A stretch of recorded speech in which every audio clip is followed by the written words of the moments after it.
Before COVID, we held a bunch of events across various cities in India. And they were very successful. Every event had a footfall of like 100 to 150, 200 people sometimes, right? And then COVID came in. And that was one time I realized, yeah, I was not allowed to appear for exams, practical exams, theory exams. There are bigger things to achieve in life. And I am meant for that. I don't think it has been a competitor because I was never, I never cared for competitors.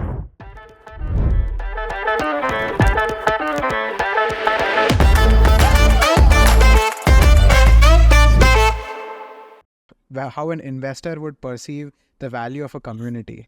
But to be fair, like most of the a lot of content creation that happens today, it's all about creating that community and eventually selling a product that is probably a good fit for that community. So Yeah. if you have a community, and it's not usually that that community has just one interest. Yeah. It's often that that community can you can redirect them to multiple places as long as you have established that trust with them. That's kind of one thing which is going in my mind continuously, because I don't really know any companies which are just pure community based, which have perhaps raised funds, or how people have viewed that. There are companies which have done that, by the way. I know a couple of them. There are companies which have sold communities only. I see. So, yeah. But thing with that is community usually does not fit really well with what the company wants to market or the product that the company has or the service that the company is providing. Because usually there's one creator associated with a community, and if you take the creator away, the people are loyal to the creator. They're not usually loyal to the company that has overtaken the community. So there's a very big dissonance that happens, and usually it doesn't turn out well. So even if a company tries to acquire a community, a lot of effort has to be put in. Another big factor is that if you just can't only buy a community, you have to buy its founder. By buy, I mean basically Correct. take them in. Have them on the same team, right? Essentially. Exactly. And sometimes founders want to move on to their next big thing. Right. Sometimes founders are so used to working on their own that they cannot imagine a scenario of working with someone else, being a part of a company. So a lot of psychological barriers also have to be overcome in order for a company to take over a community. Makes sense. Right? I think those are interesting nuances. That's why probably companies will not prefer community, the businesses which are just community based, not there's no product. Yes, especially the ones that are very creator first. Like Ranveer Rapadia. He has built a brand around himself. If he goes away, there's no value in the community at all. Yeah, that's why I didn't want to be the face of Age of Geeks in the first place. Because someday, if I feel like I want to sell this community, I should be able to do that comfortably. It should outlive basically the It's also person. a double-edged sword, right? That oftentimes when you have that kind of a founder who wants to build a brand around himself, if they sell it or they move on or whatever, they want their people to move with them. So if you create a brand around yourself, it also becomes easier perhaps for your next venture. That's also like a personal angle perhaps that might be involved. True. That makes sense. Yeah. Interesting.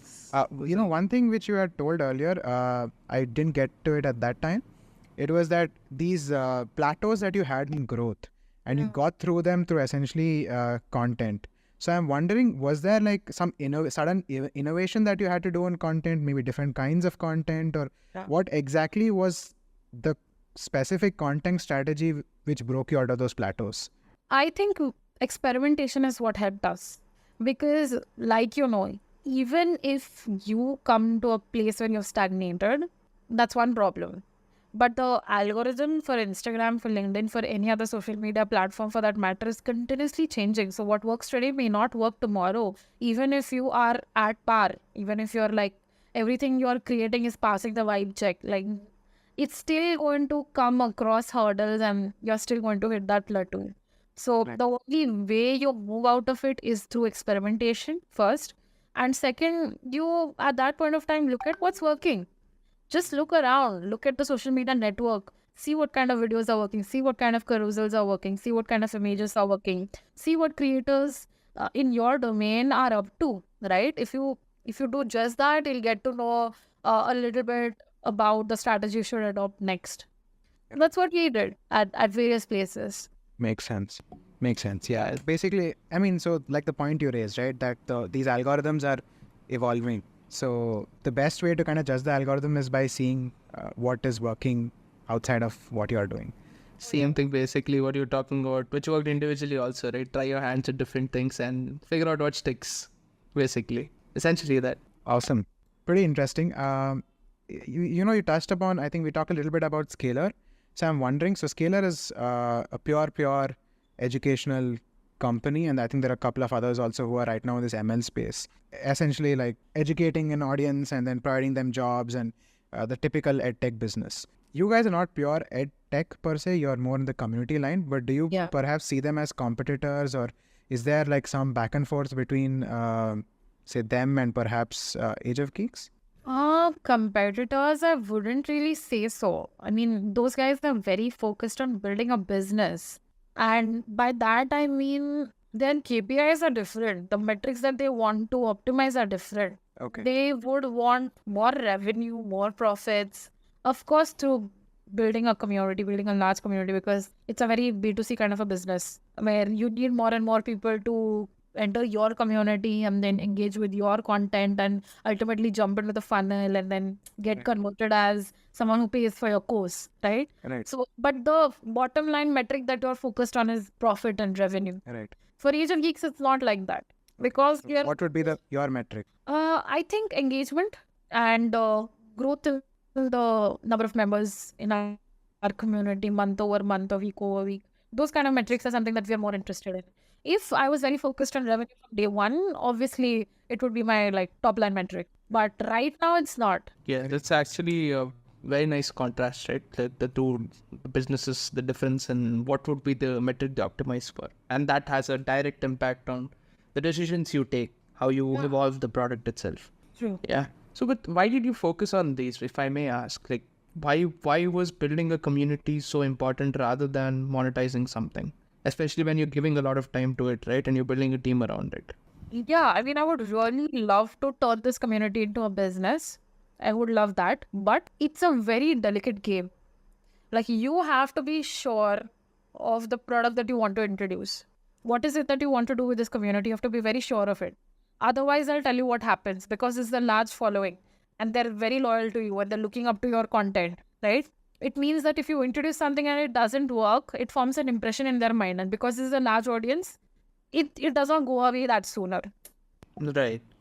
So you have to be very sure with what you want to do. And I didn't hit the point where I was very sure with what I want to do with this community.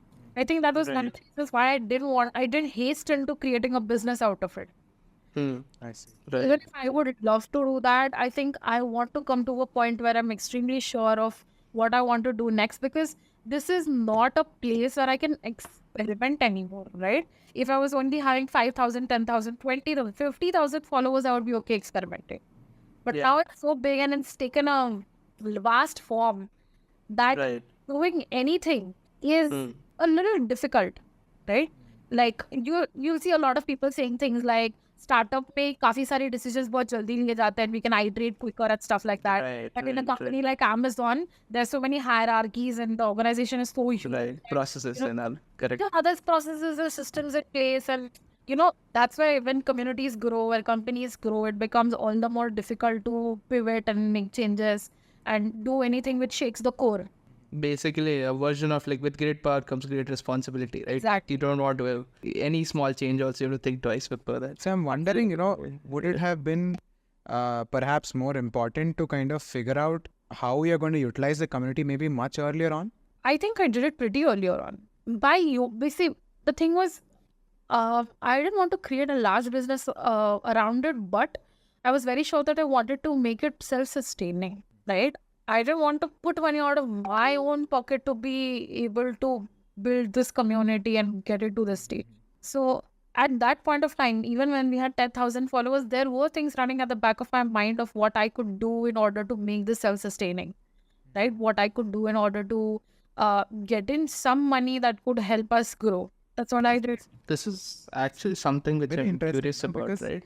It's very different, the way you're looking at it in terms of a community and not a business, in terms of engagement and not revenue. It's a pretty unique outlook, and you're looking at impact and self-sustaining. attributes to this community. Yeah, Which is, I think, because a different way of looking at businesses. People are usually, they kind of just want to focus on the money, and money is their proxy to impact. Whereas your proxy to impact is actually engagement and like outcomes in the community itself in terms of upskilling and whatnot.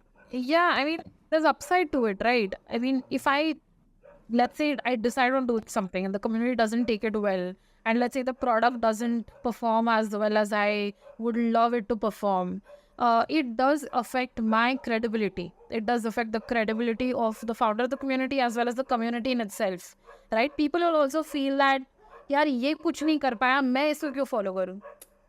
I would do it better. So I don't give away that impression unless and until I'm 100% sure. And I'm not worried about money. There's ton of money coming in from various things that I'm doing, right?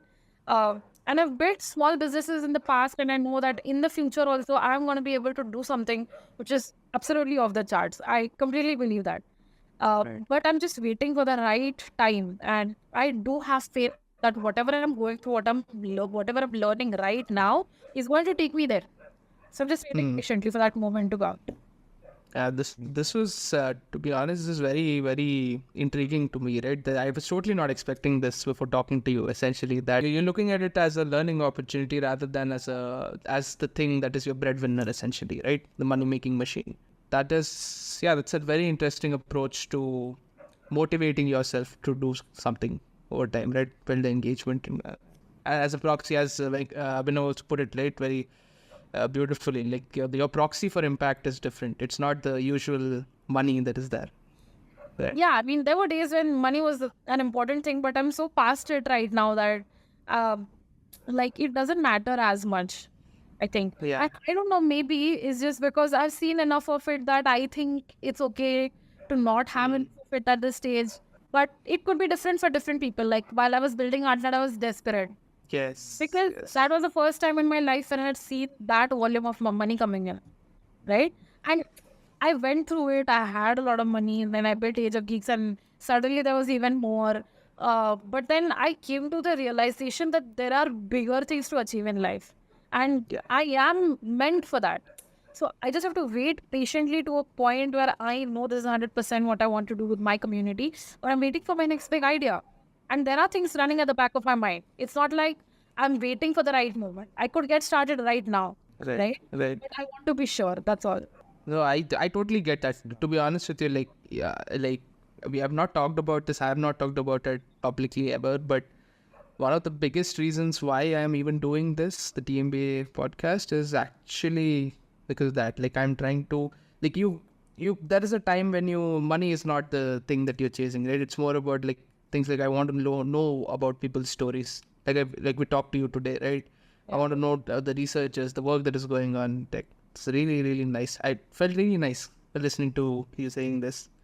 Money will always come in, trust me. Yeah. People like you, me, educated people that are ambitious, want to do something in life, to solve problems, and have some credibility, have done some things in the past, you'll always find a good job. You'll always have a business. You'll always have money. Right? Maybe not now, but 10 years, 30 years from now, you're going to be rich. Just let this time pass. Take time to learn things. Skill yourself out. That's what matters, I think. You don't always have to hustle and build and, man, just breathe. Just live. I love the way you think. I love the way you think. Very frankly. This is... It takes quite a bit of clarity to go through that. Yeah. No, not just the pressure, right? Even to have that sort of thinking, that mindset itself. And that actually breeds success because you are not hell-bent behind this one tiny detail that something went wrong now. So you're looking at the bigger picture essentially, right? Yes. You're thinking about different facets of your personality, not just, hey, man, am I successful, financially, which is something that people go behind all the time. And maybe because of many different societal things, maybe part of a society sort of glorifies that aspect rather than the other side of things. But even having different interests, right? The multiple personality. I mean, that's something that's super valuable because you're trying out different things. So you're building this kind of skills, right? You pick up nuances from each of them. Yeah. And one thing that I would really love for you to take away from this conversation is that always fail fast. Fail earlier in your life. Yep. Fail fail badly. Because when that happens, you're not scared of failure anytime later in your life. You have the courage that you will still pick yourself up and you will still walk away. Correct. And not just fail, I'll tell you another thing. Make money earlier in your life. Like, start, I don't know, maybe it applies to you guys, maybe it doesn't, maybe it'll apply to your children, but encourage your children to start making money faster in life. Maybe you encourage them to put up a lemonade stand in a society or something. But that will give them the confidence that no matter what, at least मैं नींबू पानी बेच के पैसे कमा लूंगा. Yeah, I love this. I because I relate to these, and these are things which are like life lessons essentially, right? Because And only then you'll not be hell bent on making money out of everything that you do. I often really overestimate the amount of money we really need to live. I think there's that aspect as well. So if you can get yourself kind of down to the Nimbu Pani level where you're like, I just need these basics and I have at least that much skill. Utna to confidence hona chahiye कि we have at least that much skills to kind of take care of that. Then I think most people will kind of look at risk very differently. And you know, it took me about 25 years of my life to come to the realization that, you know, freedom is often underrated. It is definitely more valuable than any amount of money you're earning. Because at this point of time in my life, I'm being able to manage my work comfortably, manage my community, invest time in exploring my interests. Like, do a bunch of classes, give family time, play with my dog. What else do I need? Like, I'm in the headspace where I can genuinely think about new ideas and give them a form, right? This is the time that I can use to come up with beautiful ideas that could really go big. Usually people chase money, they get stuck into a job which takes away 10 to 11 hours of their day, and then they're so tired and exhausted to even think about anything else. All they want to do is sit in front of Netflix or Prime and consume content and probably drink and go to sleep. Right. And the thing that again stuck with me, right? Because essentially freedom is underrated, and the time you're spending here, you're utilizing it, and the skills that you're building, they'll compound. That is a compounding effect. Super underrated because of that. And actually, because we spoke about this, right? It's very contextual in that context. I mean, contextual because of that. Sorry. So now that you're married, how has that affected your entrepreneurial journey, or what kind of effect does it have? Family and other pursuits. How do you manage those? I was also very particular about choosing who I get married to. So Right. ours was a love marriage. So we were dating for quite a number of years, and then we decided to get married. One of the biggest reasons why I chose him was because he's also very entrepreneurial in nature, right? And you need that kind of a person to understand what your mind is going through. Because you need someone to discuss ideas with. Right. Someone who's capable enough to take out looks for. Value what matters to you, essentially. Exactly. Understood. I don't want someone to bas meri hanji kare. You know, this is an idea, this is great, it should go ahead. I don't want that kind of person. I want a person that can genuinely criticize me for good, can provide me clear feedback, valuable feedback, and also understand what an entrepreneur or an aspiring entrepreneur goes through while building a company or any other initiative for that matter. It could fail, it could go big. All that depends is how you support that person.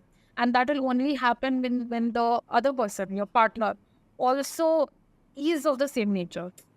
Like, they also want to build a business. They are also interested, a little bit interested in what you're interested, and a lot interested in other topics that probably you haven't touched upon. So there's a beautiful mix of what he knows, what I know. We have discussions. And because we both are interested in completely different topics, we always have something new to discuss. It never gets boring. Right. Yeah.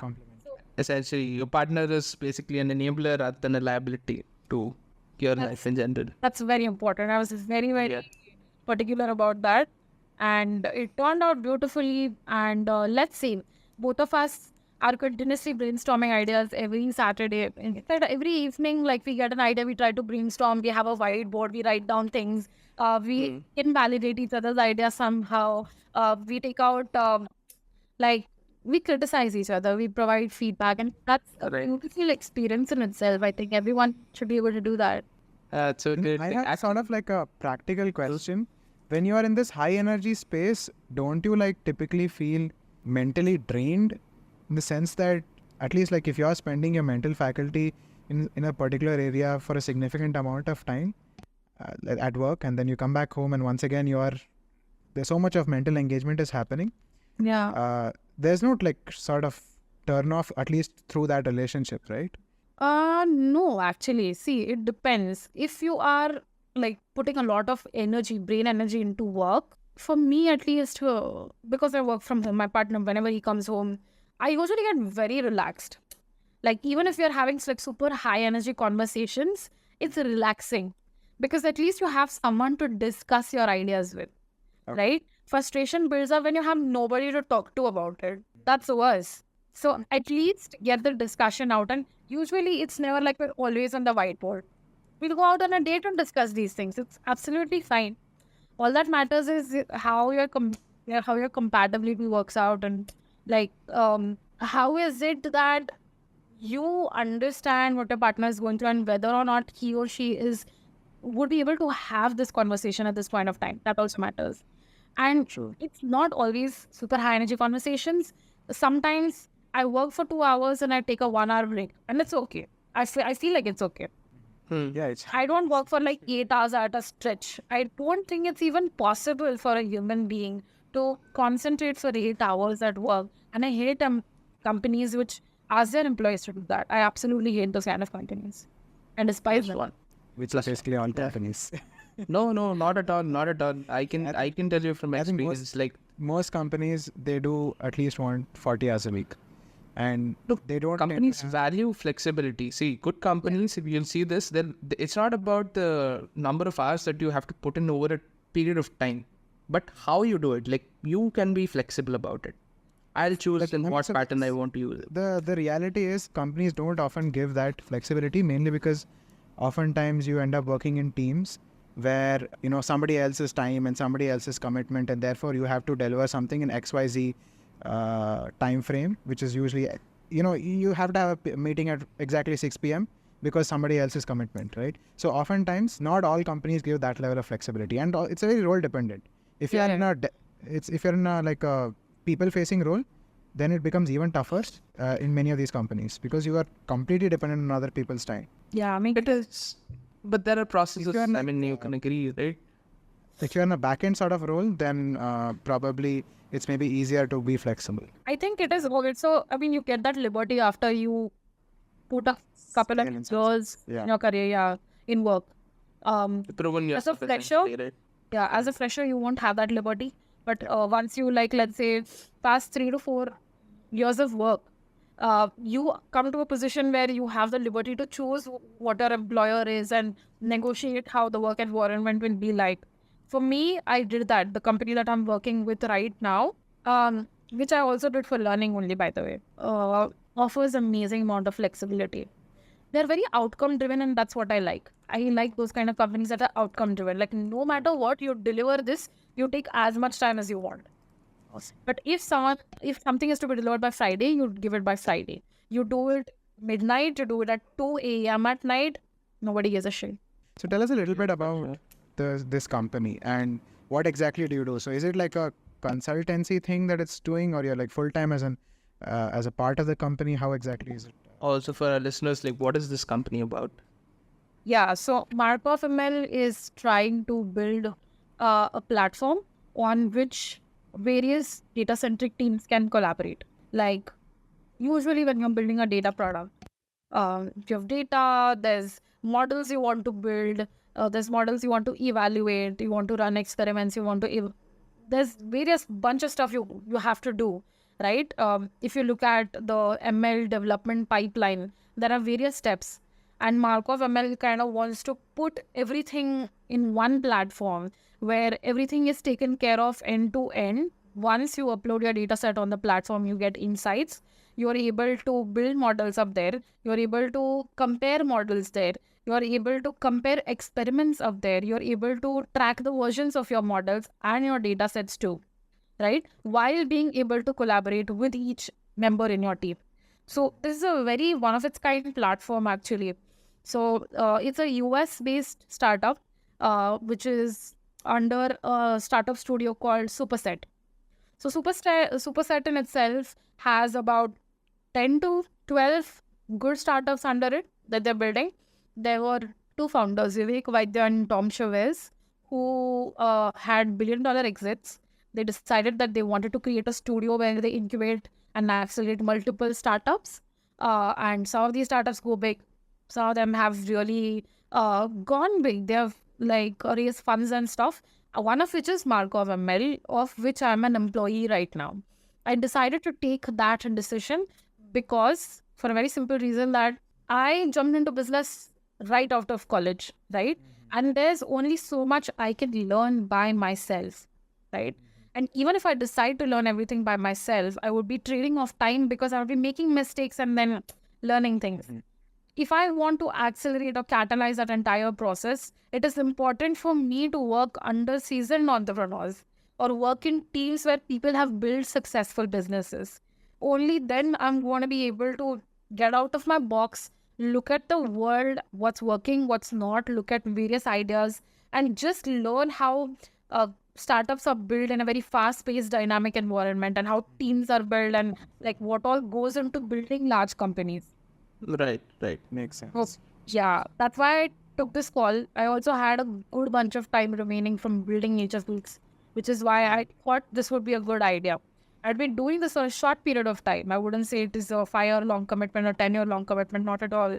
But I'm going to do it as long as I feel that I'm learning a new thing every day. Once it comes to a point where I feel like there's nothing new to learn, I'll move on to my next thing. Yeah, that's something. Actually, so how did you come to know about these guys? Like, how did they reach out? Was it through the Age of Cakes? I think they were following Nature Geeks. I'm not really sure actually, but I came across their listing on Angel List while I was looking for a couple of geeks. Yeah, and that's how I found out about them. And it really went well. Actually, it was a very long process. Like I was applying randomly to a couple of good companies, right? And there was this lady called Lindsay. She reached out to me. She saw my application. She said, "You'd be a good fit." And we had this basic introductory call for about 30 minutes in the month of October or November. And 6 months passed by and they hadn't filled the position. And I think they were also going through multiple things and they were strategizing, relooking on the marketing strategy, budget, the team, whatever.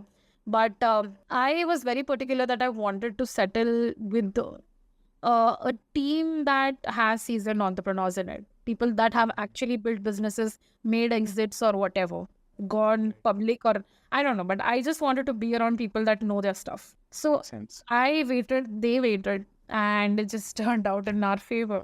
I mean, you always need a system, right? Oftentimes, these people, they'll have maybe not, it might not be obvious, but you kind of observe them, you'll often find that there exists a system, some kind of something that you can adopt Rubs off on you, basically. and essentially, make it your own. Nowadays, there are a bunch of companies, tech companies in data science, AI, that are very focused on building their own communities. So I was anyway in demand, so I took my own time. Yeah. Awesome. Speaking, actually, I have two questions actually which struck me when you were discussing this, right? So one was related to the community thing. And this was something that I'm curious about, right? Because initially when we were discussing, you said it was started out as ML India and now it's called Age of Geeks. So what caused the name change or the rebrand essentially? I will tell you, when we started with the Machine Learning India, I did not imagine in my wildest dreams that this community would grow this big. Okay, I knew it would go up to like, let's say 30,000 followers, 50,000 followers.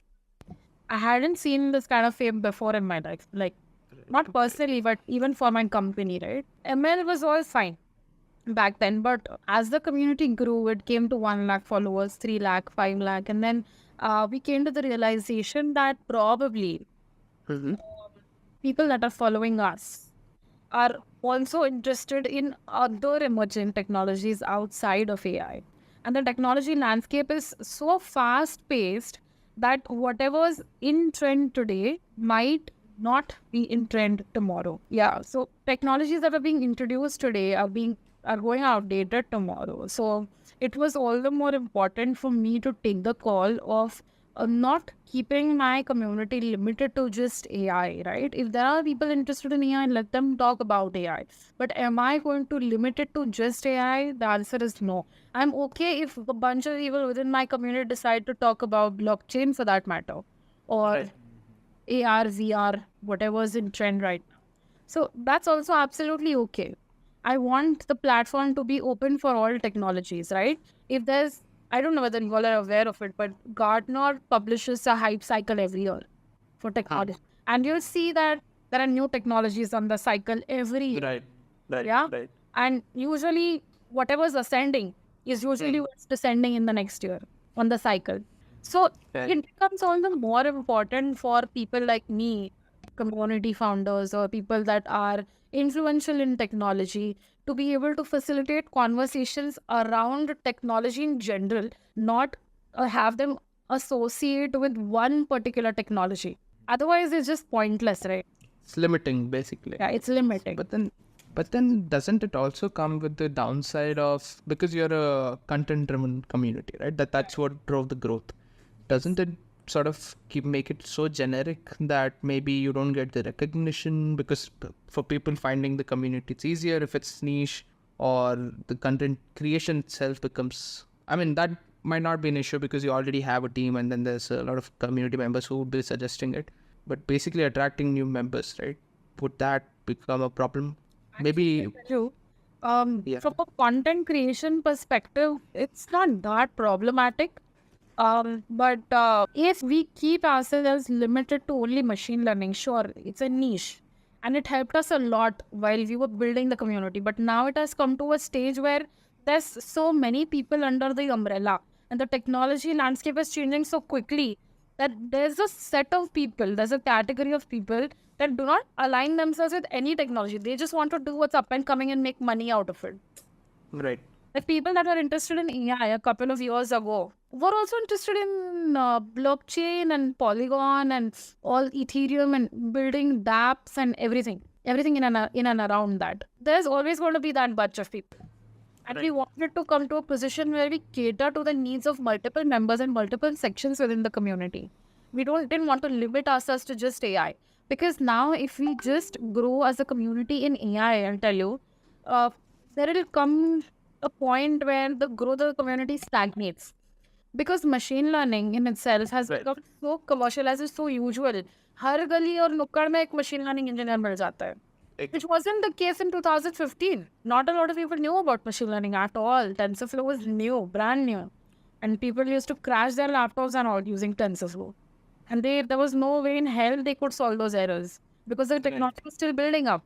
That's not the case right now, right? So you always have to be aligned to Evolving. up and coming. Yeah, you have to evolve. Evolving, essentially. Never stagnate and get in that comfort zone. We're like coming back to essentially that. Actually, there's one more What's thing that actually yeah, good.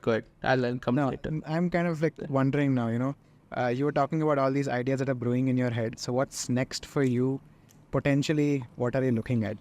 To be very, very honest, I don't have a lot of clarity with respect to what's next for me, right?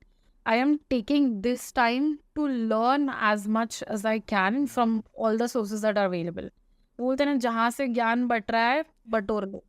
So that's the phase I'm in right now, and I'm very happy doing that, right? And I'm still young, I'm like 26 right now, so there's a lifetime remaining.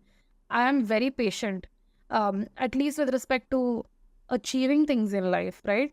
I'm happy doing that at the age of 32, 35, not as late as 40, of course, but I believe I have. And when you're building startups, I'll tell you, building startups is the easiest thing you can do nowadays. Like if someone like me, having built a community like Age of Geeks in the past, jumps into the market with an idea, tells an investor that this is what I want to do, and this is what I've built in the past, don't you think they'll trust me and give me the money? Any investor would be more than happy to do that, looking at my credentials. But is it how I want it to be? Is the question. Yeah. Do I want to take in money just for the sake of it and probably have my startup fail, disappoint a couple of people? They haven't talked to you, I would say definitely not. Like what matters to you more is that satisfaction, right? Like what you're doing should bring satisfaction to you as a person. Forget the money. Money is not the priority. It'll follow. Exactly. And the thing is, वैसा तो छोड़ दो यार. What is it that I am learning outside of building my community? Exactly. Was a bigger question to me, which is why I decided to be employed. Right. मुझे कोई शर्म नहीं है. Like I come from a very like business background and like business background in the sense that I was only into businesses before I Right. did Marco ML for that matter. So like I was okay with the fact of being an employee and reporting to someone in exchange of learning new things. I think that is something more valuable.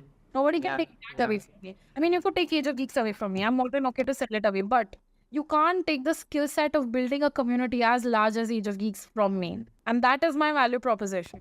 Right. Right. I think Actually, throughout the journey, you kind of have to shed your ego. Yeah. right. Where now you're like, hey, I'm okay to be an employee. I'm okay to start something. I'm okay to take risks. Whatever it is, I'm okay to be shut down 100 times. But you have to really be okay with. It's not even about ego. Like I don't think it was ever ego. Yeah. My will to learn was always more than like the feeling of reporting to someone. Yeah. Often there's this thing, right, where usually it's like a ton of people, they end up kind of going the entrepreneurial way just because they really can't report at all to somebody.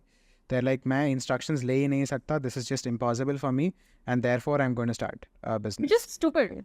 Because even as an entrepreneur, you have to report to your investors or your directors or your advisors. There's always going to be someone who's your boss. Someone. Yeah. Right.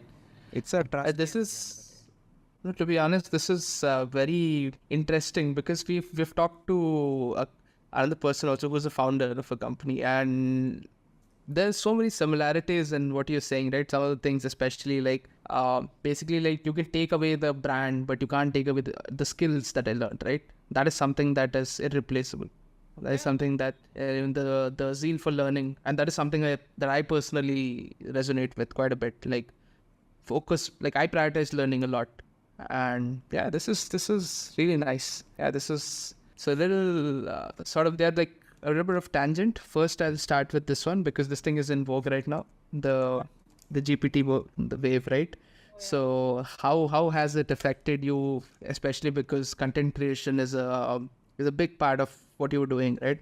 Or at least the community that you were in. So how has it affected you? Has it been an enabler? Has it been a problem because you have competitors now and anyone can just go ahead and put up any random stuff? I don't think it has been a competitor because I never cared for competitors. I was really more interested in how I can use the tool to my benefit. And I think I've used that beautifully. Right. Being able to use that beautifully. And I'm really grateful to the creators of such tools, man. Like, AI has really come a long way. And it's all the more easier to create content or anything you like nowadays, right? Correct. Obviously, you can't be super generic. Otherwise, there's no value that people will find You're adding. putting out. You have to have like a mix of thought leadership and content creation through ChatGPT or any other tool for that matter, right? What you want to put out should be original, but how you put out, it's okay if it's not original. Like the words, I mean, they could be drafted through ChatGPT, that's okay. But whatever you're saying has to have some point to it. And it's like magically in my favor to an extent where a lot of the work that I do, even emails that I write, I think I use ChatGPT to do that. Is just convenient, I would say. Yes. Right? Yes. But original creativity, the original work of curating content from the web and finding out stories that people will find appealing or being able to deliver value, that still is something which is super Yes. human in nature, and only humans will be able to do that. So it's a long way for us to get there. But for now, I think at least for the content industry, people that are using content to make money are head over heels with ChatGPT. It's basically shortened the rote steps of the process, right? The idea, the originality that's still there, that is what sets you apart. But the execution of it is now faster. It's a tool that makes it. Yeah, that's It's probably going to make the content space more crowded. Actually, I think a lot of people are going to drop off from the content space because differentiation. differentiation to hai, but I'll tell you what happens is now that people know it's so easy to create content that any Tom, Dick and Harry on the internet can start writing blogs and probably come to a level where they're competing with giants like Analytics with their Geeks for Geeks. Now it pushes companies like Analytics and then Geeks for Geeks to do something apart from content. Yep, makes sense. This will probably be a transformative thing. Like at least in the years that I've been, because I've been in the ML space. Just curious about. It's basically like because talking to you, you learn a lot, right? So how do you tend to like keep abreast with the news and upskill essentially? What are your main sources? See, I'm updated with everything that's up and coming in tech in general. But if you ask me how aware I am about what's happening in the world, I'm not. Even tech, right? Tech is a massive space. Then things are evolving every day. But what are your main sources of information, for instance, right? Yeah, what I used to do is I used to actually manually go on websites and check what's up and coming earlier, probably 4 years, 5 years ago. But then I came across this wonderful tool called Feedly, Feedly, and that's where you can actually pick sources, put them under one umbrella, and just tap on the umbrella, and you'll see all the news that's up and coming from those reputed sources, whether it's MIT Tech Review or it's KD Nuggets, Data Science Weekly, Towards Data Science, so whichever publication it is that you want to follow, archive.org or whatever it is. You'll always see what's up and coming in that particular area, and you can create various umbrellas. Definitely something of value individually. I just presumed your community would be keeping you updated. No, actually, that is also true. If you don't want to use, see, the thing with community is that there's also a lot of noise. Noise, correct. Yeah, Correct. I don't want to spend time filtering actual quality information from there. So I use a tool like that. But even if you just go up on Twitter, follow really quality creators and pioneers, Correct. you should be more than updated with everything that's up and coming. Actually, that's how I gain most of my info. I like aviation and space a lot, so I just follow people on YouTube like who post out like as information content, right? And over time, Because and I agree with that one also. Like it's if it adds value to you, you don't mind paying beyond a point because it saves you so much time. I mean, time is money also. So eventually, Time is much better than money. Awesome. I think we had a great time speaking with you. Given a lot of like food for thought for a lot of people in terms of the way you've been approaching things. And I really hope that you do something amazing. We're all fingers crossed. plus one. Yeah. Yeah, loved interacting with you. Like, to be very honest with you, right? Because, see, Abhinav has been speaking with you. I didn't speak with you earlier. And this is the first time we were interacting. And I was a bit apprehensive because the only info that I had to go by was basically the online stuff, right? The community ones. I am someone who's like who values these the things that you talked about, right? Essentially, this learning, trying out different stuff. Personally, I resonate a lot with basically everything you said, almost everything. So it was a really fun conversation. Thank you for giving your time. Hope that we could add some value to you. Oh, definitely. I had fun because I have done podcasts in the past, but I think this one I did after quite a while. And I genuinely wanted to talk to new people and, see new faces. So this was nice. And thank you for having me invited to this conversation, this podcast. And I believe I'm going to be one of the first few people. Yeah. So nice. Thank you so much. I hope that I have, set the right footsteps for all others that are going to be appearing on your podcast. No, definitely. I mean, it's been a great experience. See, I'll tell you one thing also. Like every person that we've talked to, right, and we've recorded a couple, it's you learn something, and that has like sort of increased my conviction day over day because it's been like okay, it's completely like one thing is you can read up on people like learn something from an online presence, but the thing that you have this personal connect, right, talking over 1.5 hours probably, so many different things, and I loved it. I personally loved it. Thank you for being here. Thanks.